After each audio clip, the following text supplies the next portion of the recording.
Hello friends, எப்படி இருக்காங்க? நான் இதே மாதிரி ஒரு பாம்பு வச்சுப்பேன். அதை பார்த்துட்டு வராடுவாங்க, பார்த்துங்க. அதுக்கப்புறமா இப்போ யாரை பற்றி லேர்ன் பண்ண போகிறோன்னா, ராமர் ஒரு முழு கதை பாடி. இன்னைக்கு ஒரு பாடி சொல்லிட்டு நாளைக்கு இன்னொரு வீடியோ போடுவோம், அதில் ஒரு பாடி. ஓகேவா?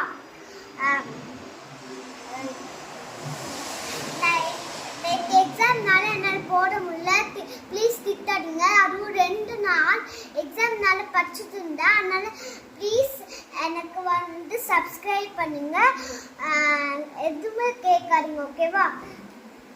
இப்போ யாரை பற்றி லேர்ன் பண்ண போகிறோன்னா, ராமர். அவர் முழு கதை எனக்கு பாடி சொன்னல.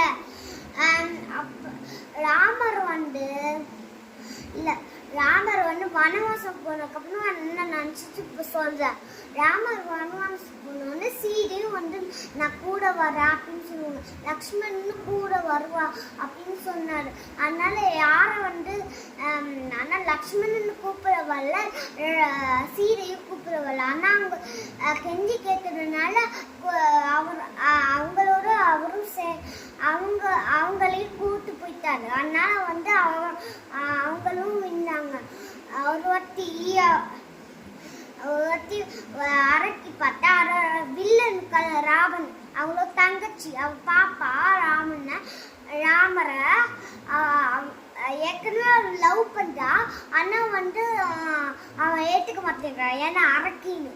அதனால அவளையும் போய் பார்த்தா சீதையை கடிக்க வரான்.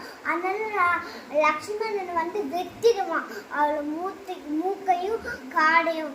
அதுக்கப்புறமா அவங்க மகனோட தலையும் வெட்டிடுவாங்க. சொன்னல ஃபர்ஸ்ட் பாகத்துல. அதுக்கப்புறமா ராவன் தங்கச்சி ராவன்கிட்ட சொல்லுவான், என் காடையும் அதுக்கப்புறமா என் காடையும் மூக்கையும் வெட்டிட்டாங்க ஒருத்தங்க அப்படின்னு சொல்லுவான். அவர் ரொம்ப கடுப்பிடுவார். அதாவது லவ் பண்றவன் என் அவங்களோட தம்பி என் மூக்கையும் காடையும் வெட்டிட்டான் அப்படின்னு சொன்னோன்னே யார அப்படின்னு கேட்குவாரு. அவங்க சொல்லுவாங்க ராமர் அப்படின்னு. அதனால ராவனும் படைத்து அவரோட வண்டியில போவாரு. வண்டியில பறக்கிற விமானம் அடி. அதோட பேர் எனக்கு தெரியாது, ஆனால் எனக்கு திட்டாடிங்க. ஓகேவா? அந்த விமானத்துல போயிட்டு இருக்கும்போது ராமர் பார்த்த உடனே புஷ் அப்படின்னு கிளம்பிடுவாரு. அதுக்கு